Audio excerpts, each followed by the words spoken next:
Hey guys, Poop here. And today I want to talk about Widowhail, in particular why I think it's so powerful and just kind of an interesting build around in PoE 2. Quick summary before I get into all the nitty gritty details. You can get tons of Quiver effect in this game, like 5 to 700%, depending on how much you want to actually invest into it.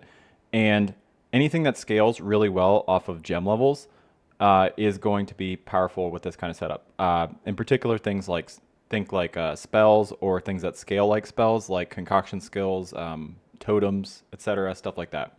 So, for example, like let's say we have like 10 jewel sockets with all these Viridian jewels with 15% quiver effect, really well-rolled Widowhail that is corrupted to get maximum effect, and then we take this 80% master fletching wheel. Then we're even using like weird stuff like these radius transforming jewels that add stuff to the notables. Like in this one, it's 7% quiver effect is added to each of these notables. This isn't exactly practical in the spot or whatever, but I just want to showcase what I'm talking about. And then the master fletcher wheels over here. So long story short, let's say we get like 600% quiver effect. Why that is so strong is just, let's look at this quiver that I have that I spent 1 exalt in softcore trade on. So with this quiver, we would, with 600 effect, we would be getting an additional 180% crit chance just from the implicit. We would be getting 180 crit multi, and then we would be getting plus 12 levels to skills. Now, skills that scale like spells and literal spells generally scale like 15 to 20% more damage per level.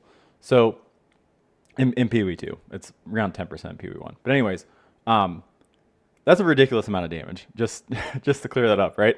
And to be clear, that is literally only 2 mods on this quiver. You have 6 mods, and quickly looking at the other mods, like we could get another 30% crit chance from the suffix if like a middling roll, it goes up to 38. So we could end up with a quiver that says 380% crit chance, 180 crit multi, and then plus 12 levels. That is a lot of damage, and that is literally not even looking at the prefixes yet. Like let's just say we have like flat fire, flat cold, flat lightning. So we'd have a ton of flat, ton of crit, ton of multi, and ton of levels. Now, a lot of these mods are not going to be beneficial for most of the things that, because there are 2 attacks, for things that scale well with levels, which is like I was talking about earlier. So I want to talk about spells. So for example, some like the only damaging spells that I really know of that you can use as like your primary source of damage in PvE2 is literally that weird Chaos Totem skill, Ember Fusillade maybe, and then, but realistically probably just Spark. So Spark also has another mod that it gets to take advantage of because it scales really well off projectile speed. It scales your clear, and Spark can re-hit enemies if you get enough projectile speed. There's like a rearming period, but anyways, let's not get into all that details about Spark. So this is Spark without projectile speed. As soon as I remember how to click Spark. So now here's with Quiver. I think I have like around 400% Quiver effect right now. Why did it change? God damn it. See, you see them bouncing back and forth like that. You would get additional hits. Like without the projectile speed, it's probably like 1 hit, maybe 2 if we're in a really small space. But this, we get quite a few hits out of that. So quite a few damage, and then like we'd clear much farther because like look at how far these projectiles go. Now, the other thing that you get for free. This is technically a spell, but it goes into more of like the attack section that I want to talk about next. Bonestorm. So if you're scaling attacks with this kind of setup, you do just incidentally just get a really high level Bonestorm. This is not a super high level one because I'm still leveling. I think I'm like level 48 or so. Yeah. But like if this gets up to like max level and we have like all our setup going, let's say we're adding like 500 flat fizz to our attacks. That's ridiculous. Just right? Like getting a 500 PDPS bow is a very fat bow, and can you get that in this game? I think so. Maybe. It's really good. But anyways, so if you get a ton of levels just off Bonestorm just by existing, when you go to fight a boss or rare, you can just Bonestorm them maybe with like Scattershot and Unleash to make it less clunky, and then just hit them with 1 attack. And I imagine you're just one-shotting them because you just added 500 like fizz damage to your attack, which is obscene, right? Now, the other things like outside of spells, because like I guess I can talk about this. I'll just quickly touch on this, but like you probably don't do this because I think it's clunky. But like you can do weird stuff with like ball lightning because if you're just like happen to scale a ton of projectile speed, you do get to use this as like a potentially like escape tool. But as you saw, I just missed. or a way to navigate and backtrack. I don't know how clunky that is in practice. I haven't actually tried it, but so I'm going to move on to attacks. In PoE 2, unfortunately, there are not ballistas for bows yet. These are just crossbows.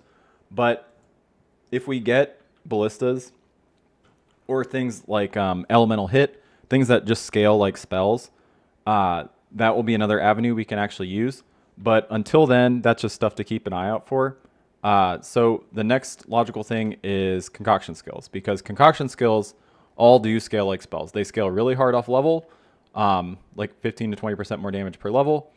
And you get to take advantage of all this stuff because they don't use your weapon anyway. So what's really cool about this is, I feel like this is like the most obvious setup to how to actually use this. But the thing that's really interesting is if you use something like, when I was talking about like this crit quiver, right?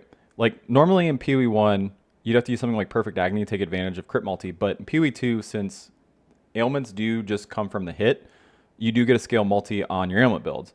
Now, let's say we had that quiver that has 360% crit chance, like I just have this crit suffix, then I get 180 crit multi. Well, Poison Concoction does only have a base crit of 5, which is extremely low, and you would not play crit with this. However, Eye Winner, pretty messed up. That's why it's like, so Eye Winner, again, just to be clear, if you want to do something like this, do not put projectile speed on your quiver, because it will destroy your ability to hit with Eye Winner, because it works like ball lightning, where reduced projectile speed makes you get more hits. So you don't want to have proj speed, because it'll just destroy your ability to use it as a vehicle to apply critical weakness, because that's pretty much what we would be using it for. And why am I so bad at finding it? Okay, so let's say we have that quiver and we're playing Poison Concoction with this terrible base crit. Well, if we do Eye Winner, we put it with like Unleash, we get to a rare boss, we click Eye Winner, get 10 stacks of crit weakness. Now we have a 15 base crit skill. With our 360% quiver from 600 quiver effect, we would end up around like 70% chance to crit with literally no investment other than just having that kind of quiver. And then we would also get all of that multi. So like, let's just say we take like this one crit wheel here, and then we get another 1% crit chance here. Like this is the base crit, by the way, so it'd be like a 16 base crit skill once we take this. You just happen to pass by like on the, like if you're playing like Poison, you just happen to pass by like really good crit multi nodes anyway. So long story short, you just get to be a crit build without being a crit build, without like the investment, which is I love Malgar's virtuosity and stuff like that. So getting to do this is, to me, it sounds insanely powerful, and that's literally the whole reason I started leveling this character like a few days ago. Unfortunately, I think Rutu started leveling a concoction character yesterday, and the prices seem really expensive for all the stuff I was trying to get that seemed way cheaper a few days ago. So I think I got. But anyways, you could technically use like the cold concoction, because that has a base 11 crit baseline, and like still go poison with it with something like Plague Finger, where it just lets all your damage poison. But the reason that I don't think that actually makes sense is because Eye Winner will just like let you crit cap for free essentially if you have a crit chance quiver, and you get like it has, the cold concoction has the same amount of damage as this, but this has this 100% more magnitude of poison inflicted, so it's just double damage. So if you're gonna get a crit cap anyway with Eye Winner, I think you just kind of lose out on damage of that. I didn't mean to turn this into a concoction stream, but now I'm knee deep into it anyway, so I'm gonna talk about it. I've been a little less impressed with the clear with Poison Concoction, and I assume that would be the case because you have way less projectiles in PoE 2 than you do in PoE 1. So one thing that I was really looking forward to actually trying is getting to use shut up. Nobody knows how to say this. Anyways, if you get a bunch of cold damage as like one of your implicits on your quiver, and then you are using Stink Finger, so all of your damage can poison, so the cold damage is good for poison anyway, you just need enough damage that you can chill that you get to shatter enemies. And why that's awesome is because we get to use Herald of Ice, and then if we put chance to poison Herald of Ice to get his poison chance to 100, as we pick up incidental like poison chance on the tree and stuff, we could then also, oh god, I got something in my throat as soon as I start talking. We could put Bursting Plague on Herald of Ice as well. so that his explosions would poison, cause bursting plays, which called more poison, which I think could potentially give us like pretty incredible clear. Now I don't know, I haven't tried this, but it sounds interesting because while Herald of Ice doesn't scale off the gem levels from like our quivers, he does get all of the flat from all of the quiver effect because like and all that scaling because it does scale off your weapon damage. You could do something similar with like Fiery Death, but that does not scale off your weapon damage, so I think the explosions would be much worse. Although they could still poison if you're doing something like Stinkfinger. Now, the last thing I wanted to touch on is pretty much like things that don't exist right now, but they could potentially. Like, so remaining like mods on Quiver that you can get is like you can get a bunch of stats. Like if you have like 30 dex as a suffix and you have 600 effect, you're getting 180 dex, which is a shit ton, right? And then you can obviously use broken things like Hands of Wisdom action to scale that because you get attack speed off your dex. Attack speed's a little trickier on concoctions in particular though, so you might want to use it for something else because if you get too much fast attack, you just get rid of your mana flash charges anyway. But something that doesn't exist yet is like, let's say you have like a really high accuracy roll and then you just pick up like good accuracy rolls in your gear and then pick up some on the tree. You can scale your damage off of something like Falcon Dive. I don't think this is exactly enough to make an accuracy stacker yet because this is just one tool. But if we get more things to actually scale off of accuracy, that is something to maybe revisit. So it's just something to keep in mind. Like not anything like in particular right now, but just keep your keep that in the back of your brain.